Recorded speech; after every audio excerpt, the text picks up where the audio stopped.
Hey, everybody, welcome back to the Fit Aviators Club podcast. It has been a couple of weeks since I recorded my last podcast, but it's been a crazy, hectic time between flying, doing a lot of DIY stuff here at the house, and just a ton of other projects that we've been in.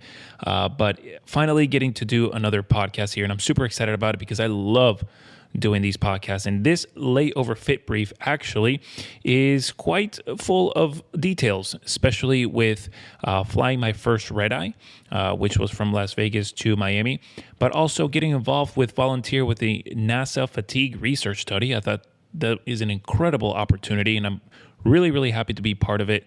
I'll go over a couple of things that I'm allowed to share with what the study entails, and also how I manage my nutrition and fitness and also circadian rhythm throughout this whole trip. So, Layover Fit Brief starts now. Welcome to the Fit Aviators Club podcast, where aviation, fitness, and mindset meet to improve the balance of your health and quality of life in aviation. This is your host, Fernando Contreras, and let's get to it.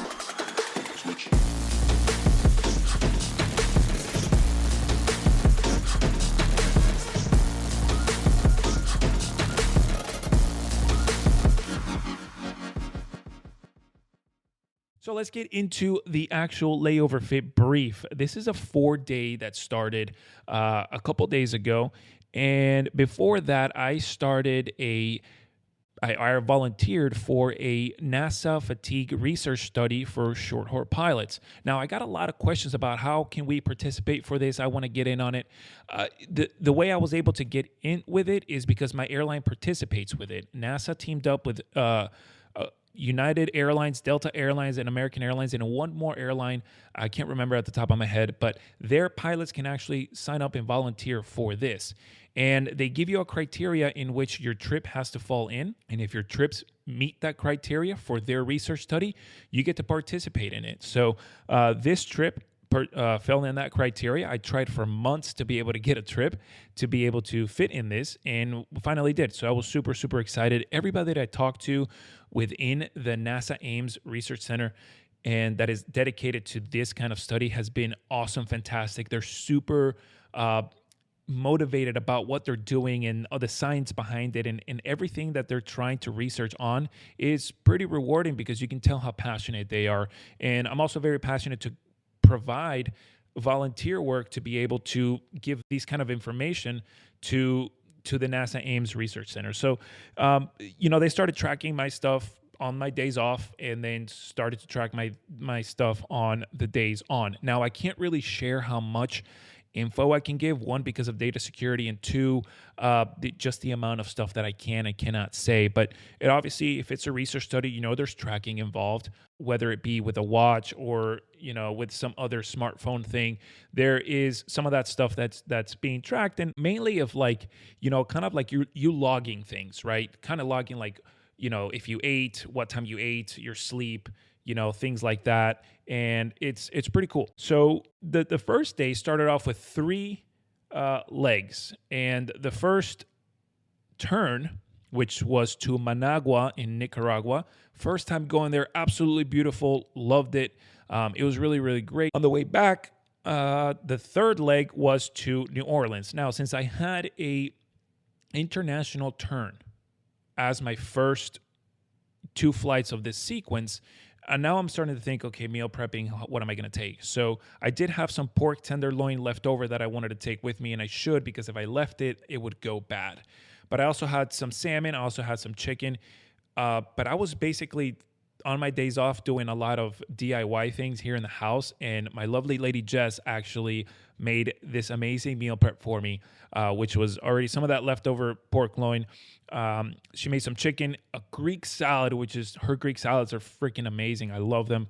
And just a couple other snacks, some avocados that I was able to take with me, a banana and such and such. Well, I put all that stuff in, and I knew I had to eat the pork tenderloin before I got back to Miami. So I brought enough 2 servings, one for the way there to eat, and then one for the way back. And that got rid of my pork because, as you know, you can't come into the United States with pork. They will take it away. So if you do want to reference that, I do have a podcast with the CBP agricultural specialist, where if you want more information on what you can and cannot bring, you should check that out. It's, I think, episode 22 or 23. You'll see it right there with the title. Can't miss it. So Nicaragua was beautiful. I got some coffee on the way back. The captain that I was paired with was really, really great. We had a great time.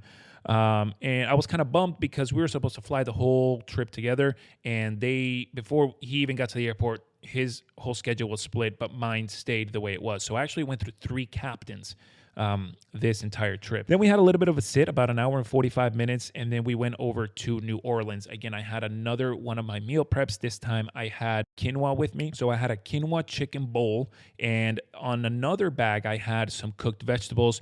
Right there were some bell peppers, some mushrooms, and I think it was some zucchini in there.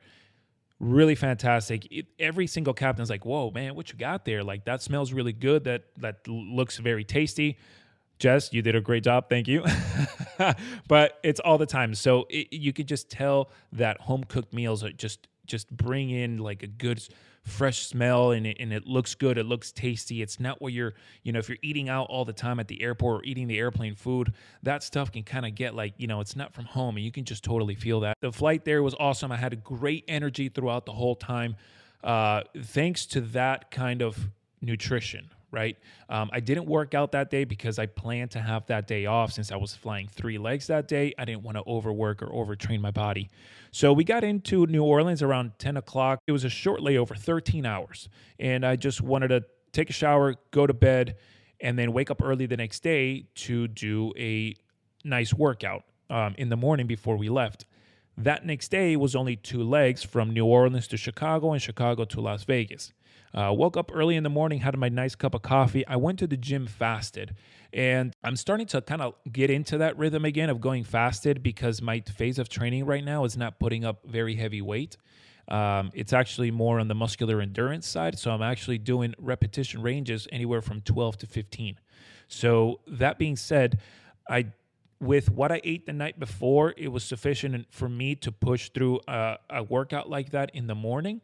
And after that, I went ahead and had my lunch for my breakfast, and it turned out really nice. What I decided to do now is, you guys have, if you follow me on social media, from some previous podcasts, you've heard that I've had some lumbar issues lately, maybe within the past, I think it's been like a year. And, as a couple months go by, it starts to get more concerning because the pain is it's not specifically my lumbar area. It actually transitions through this muscle called the psoas.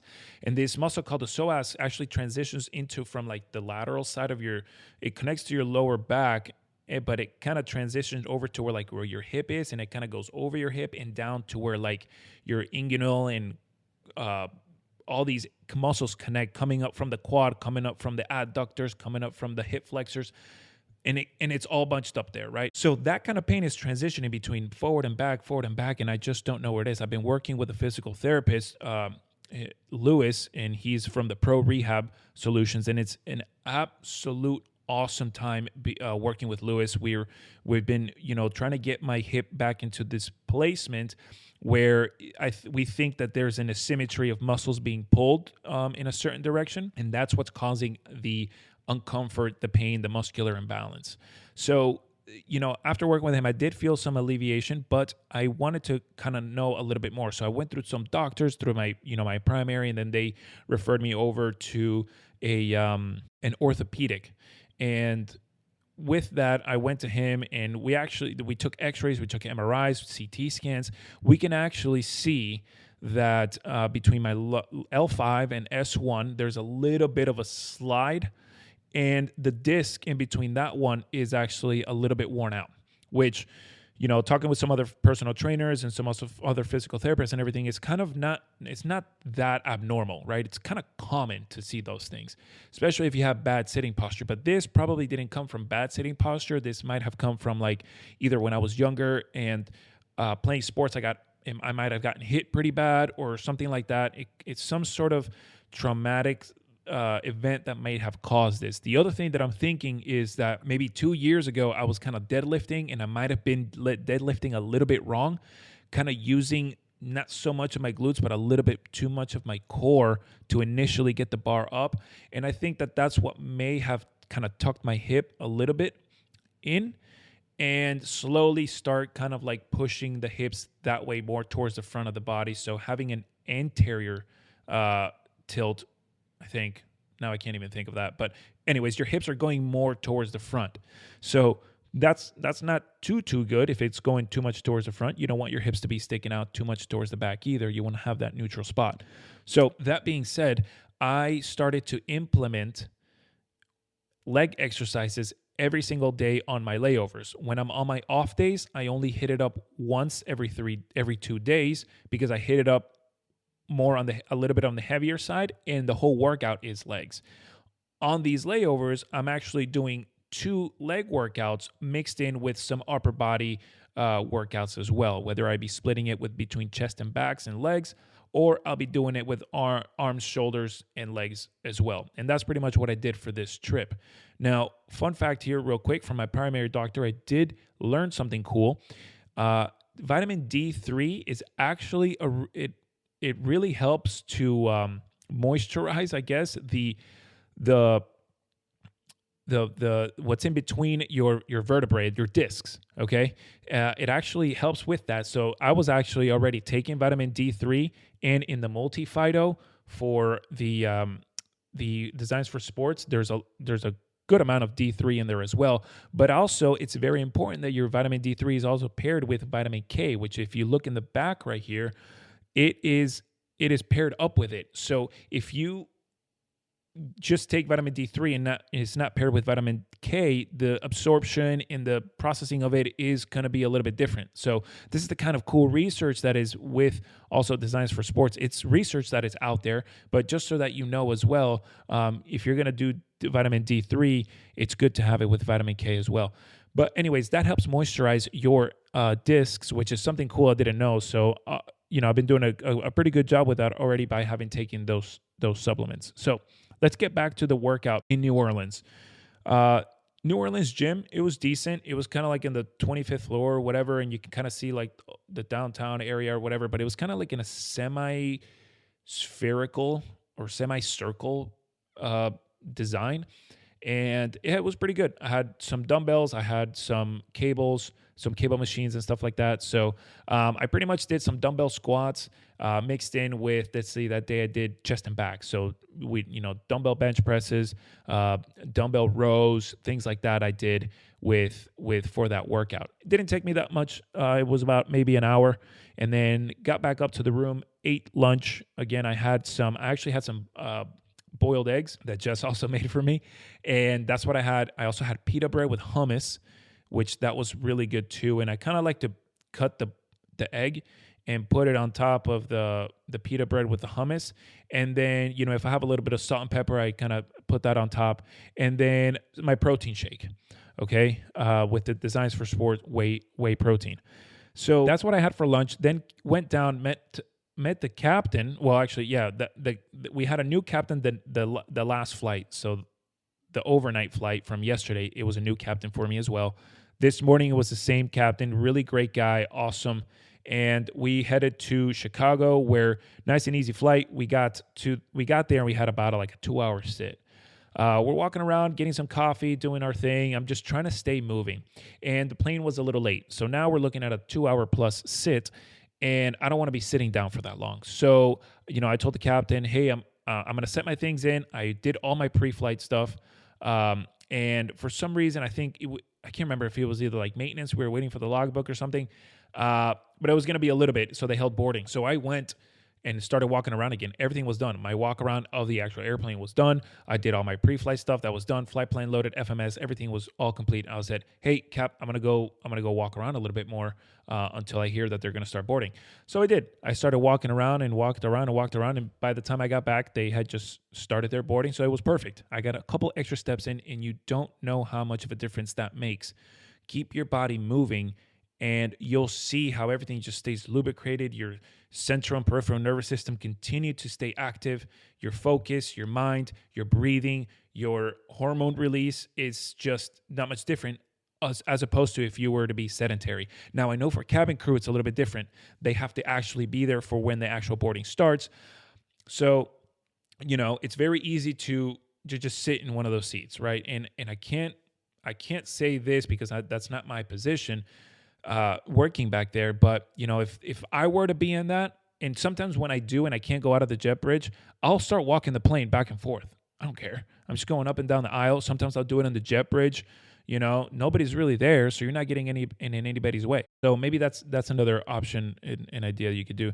You can also reach out to a lot of people on Instagram, and they're more than happy to share what they do on those long sits. I know my girlfriend Jess does just that. She walks around, does things in the galley. She doesn't stop moving, and it really really helps with just not staying sedentary. Anyways, we finally get everybody on board from Chicago to go to Las Vegas. It's a 4-hour flight. We actually had a jump seater, super cool dude that was jump seating on our flight. He looked like he was like 32, but when he told me he was like 42, I was like, what? That's crazy. I didn't really ask him, but I'm pretty sure he, did some sort of exercising and things like that. So because you could just tell he just looked a whole lot younger. And I get a lot of times that people say, "Oh, how old are you?" And I tell them, "Okay, I'm 31." And they're like, "No way, I thought you might have been 26, 27." And that's really great. Awesome, but it's more of the fact of how this exercising, the physical results show like as if you were younger, but how do you I truly feel like if I was like 25, 26, maybe I can't party like how I used to in the mornings. In the mornings it gets a little rough, but everything else wise, like sports wise, athletic wise, energy wise, doing things like working around and doing all that, I do feel younger. I don't feel like I'm getting older in that sense. Now, there was a point where I was feeling that way and I was overtraining. I did feel like I was getting older. My joints were hurting. I was always sore. I was always in some sort of pain because I was overtraining. Now, when you do the gym too much, that's what happens. And that is a sign. If you start feeling too much, if you feel like your workouts are like just absolutely destroying you, you might be doing a little bit too much, right? Or you may not be eating enough, or you may not be sleeping enough. So all of that is part of overtraining and undertraining. Well, not undertraining. Undertraining is just basically not doing enough. So anyway, we get to Las Vegas. All right. My crew is all split up. Flight attendants and captain go to one hotel.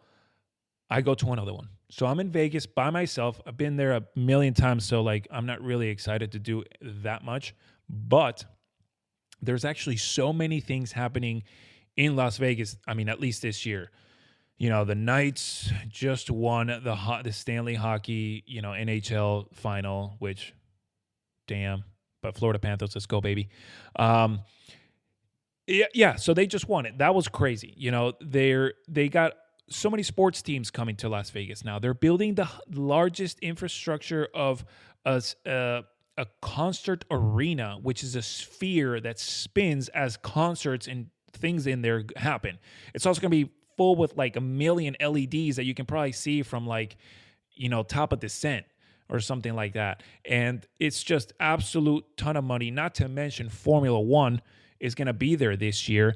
And the construction around the whole area of downtown Las Vegas, like the Strip and everything, just even to get to our hotel, is madness. All right. It's crazy. I was talking to some people that were working on the actual, making of the track.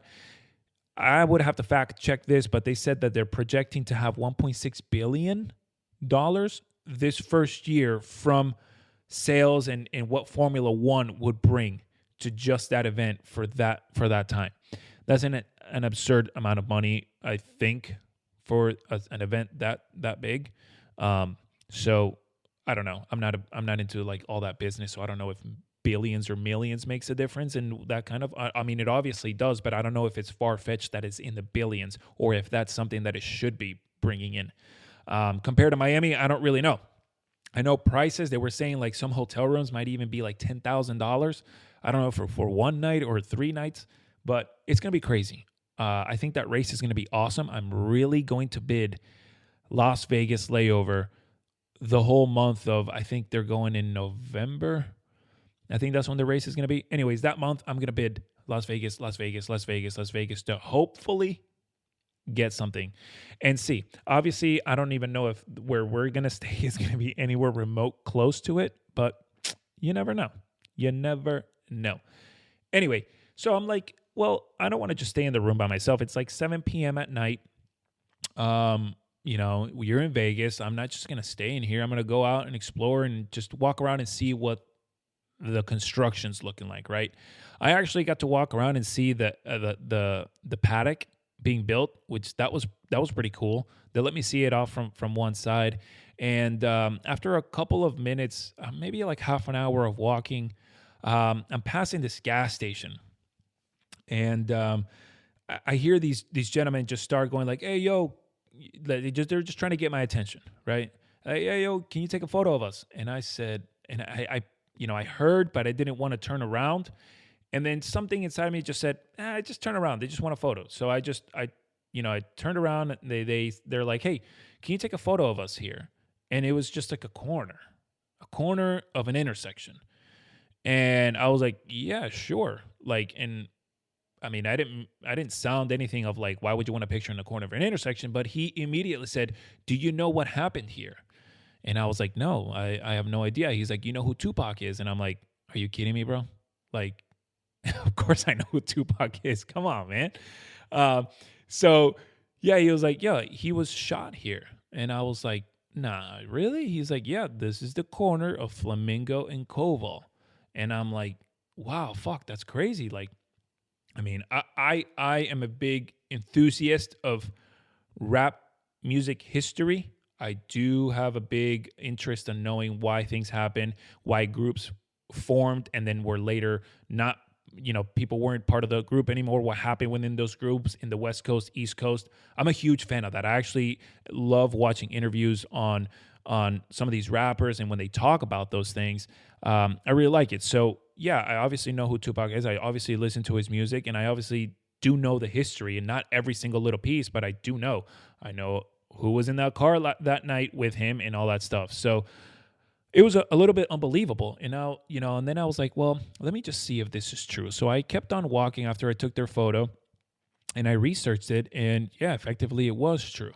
So then I went back around, I did kind of like a loop, and I came back to the intersection, and there's workers that are kind of directing traffic of people crossing the street because there's so many things going on.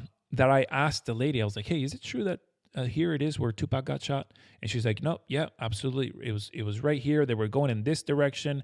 And if you go to that pole right there, you can actually see that that's exactly where it happened. And you go to this pole that's across the street from that, in like where they took the photo, you had to cross the street, and there was that pole. Everybody has signed it. There's been like so many things signing about like, Tupac and stuff and things like that.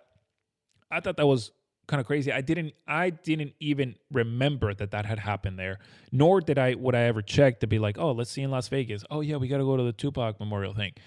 I told some people about it. People are like, no, that's a lie, man. He's still alive. I'm like, dude, I honestly don't know. I don't know, honestly. And it doesn't really matter. It's not gonna, whether it's true or not, or whatever it is, the music he created and everything he stood for and all these things, it's for me, learning about that history is what I'm intrigued by. I wouldn't really know if I stand on the side where he's still alive or he's not. So anyways, I thought that was pretty cool. Part of these things about going out and exploring, even if you're on your own, on the positive sides, is that, always while being careful, you get shown up to these things that it's just like, oh, wow, that's cool. You have experiences that you wouldn't have had if you stayed in your room or if you stayed in the hotel lobby. So obviously, depending on where you are and what your layover is, being careful. It's going out to explore is you never know what positive thing you're gonna be encountering. You could obviously also encounter negative things, but if you're gonna live in fear like that, then there's really no point in living life like that. If you're always gonna be fearful of what's gonna happen.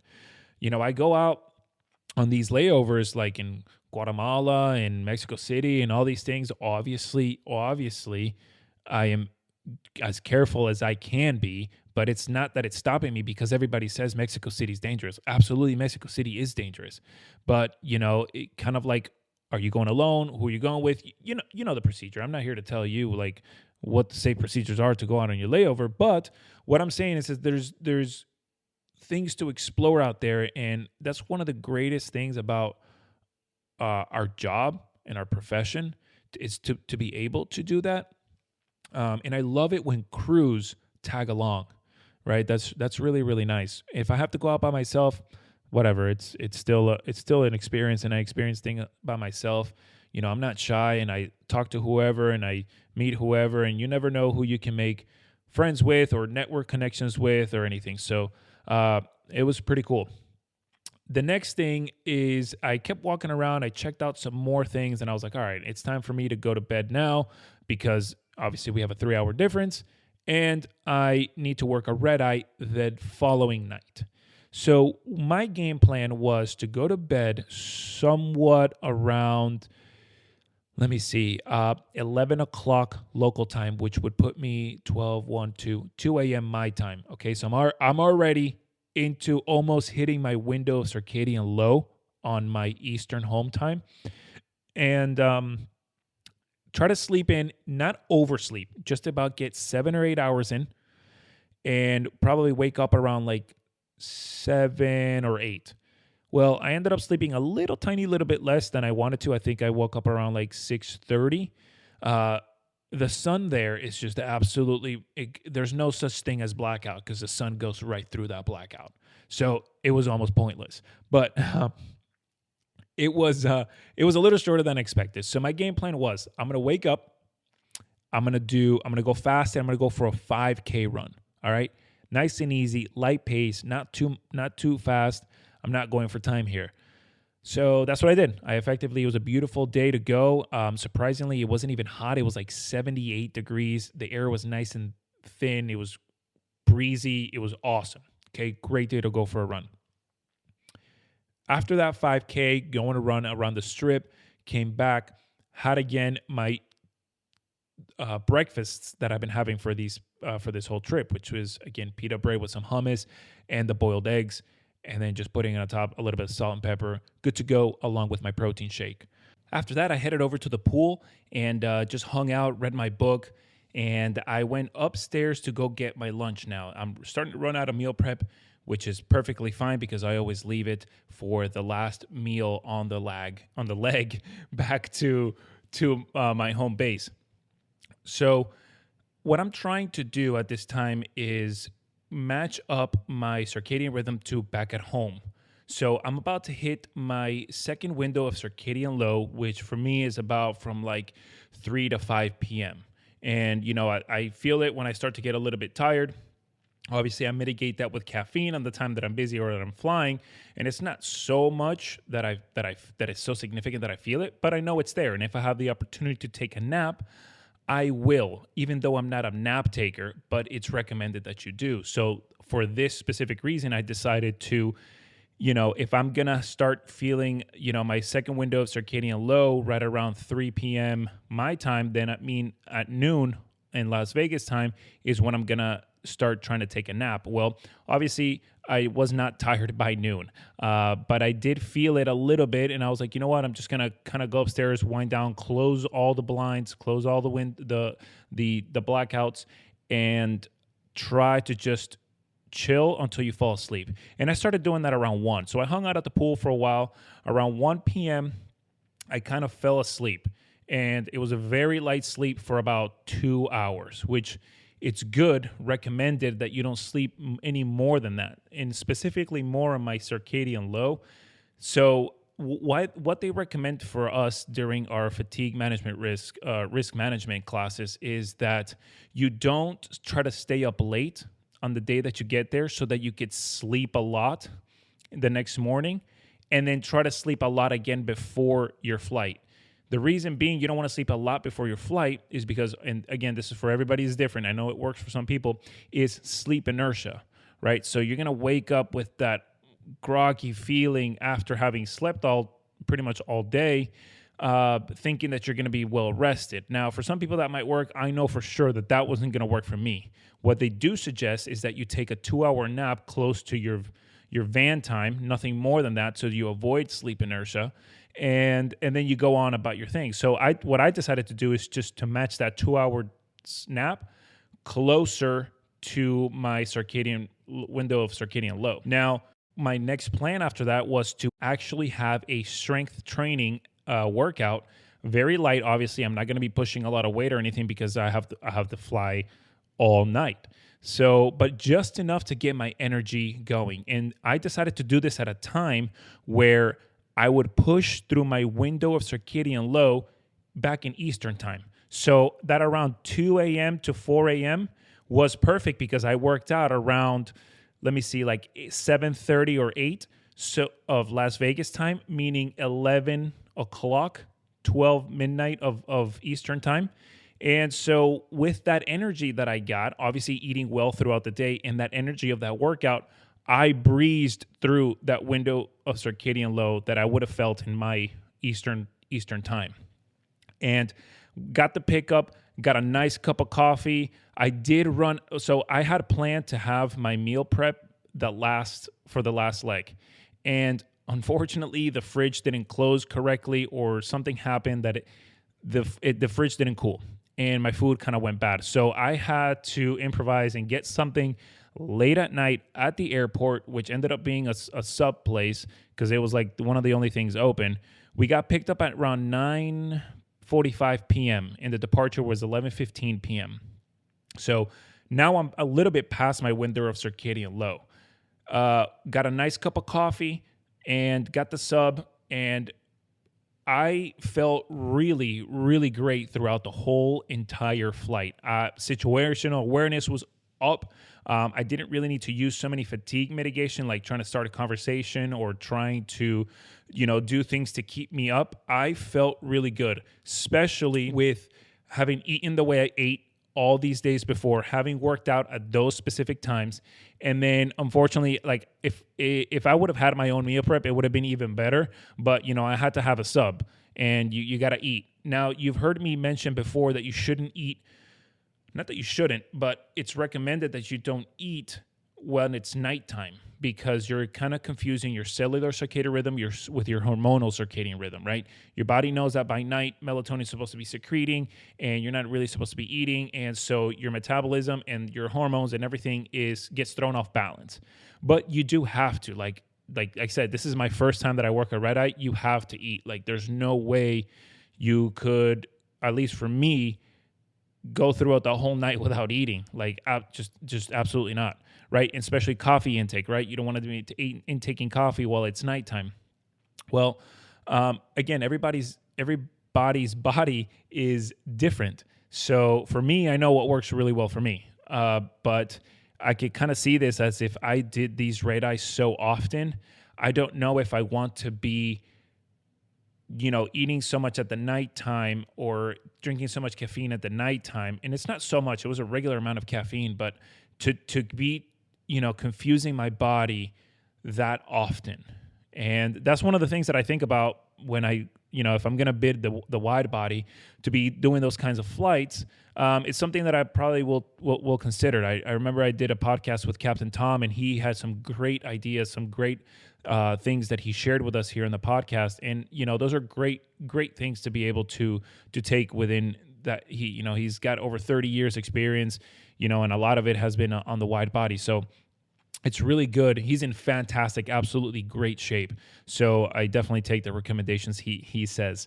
And so the main point of how I handled this red eye, aside from the good nutrition, my own meal prep, I had quinoa, chicken, pork. I had also a couple fruits here and there.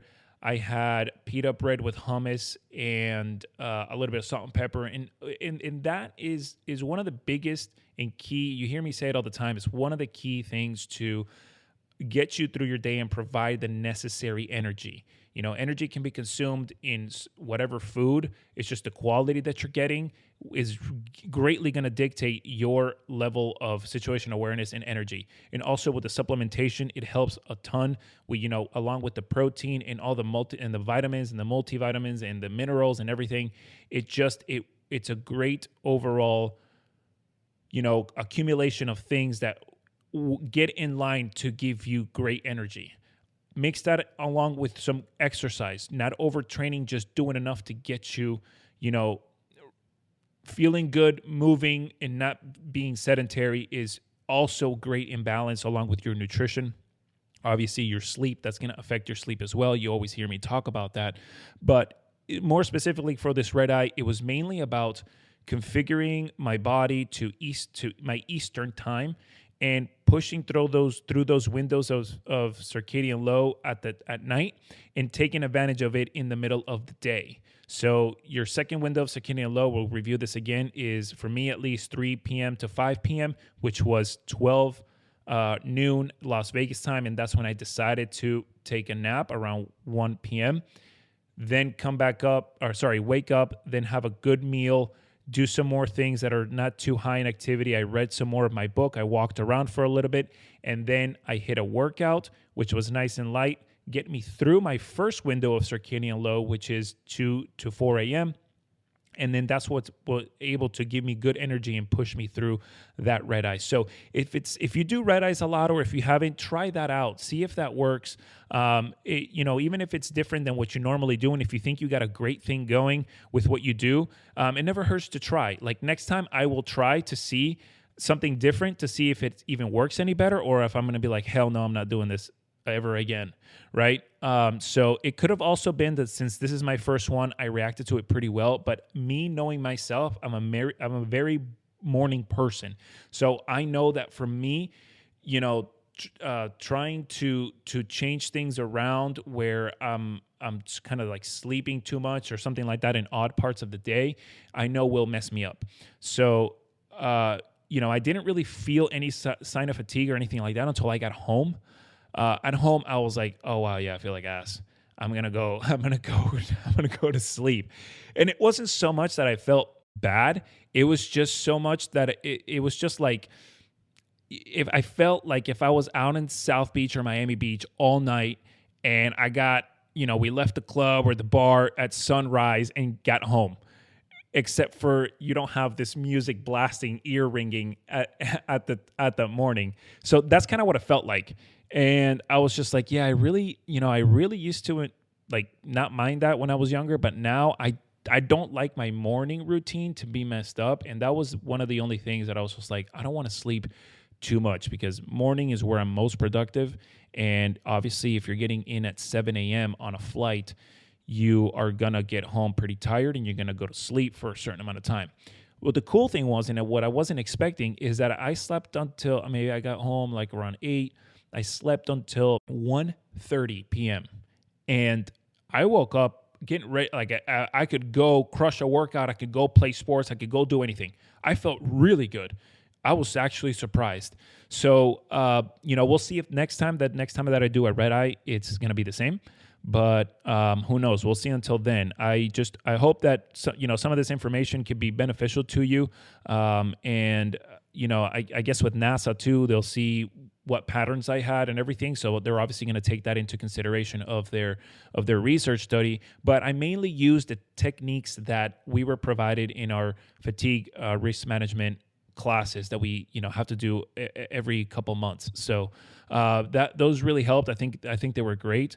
And again, like I said, along with the fitness and the sleeping and the nutrition is what gave me such great energy. The next day after that, I felt really well. And today I feel really well too. So I got a 3-day trip starting tomorrow, and it's going to be good. I actually finished meal prepping now, so it should be pretty good. I love that you guys have been supporting me so much. I greatly appreciate that. It's allowed the podcast to grow, the social media to grow, the website to grow.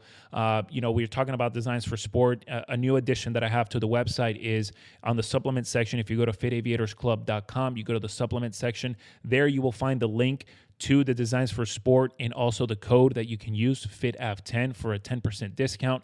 But like I mentioned before, the goal is not just to be selling supplements, it's to get you the right supplement that is going to give you the most benefit. So, I put in there also, there's a tab that you can click to either have an email with me or a consultation call with me where, we talk about what could be the best supplement for you.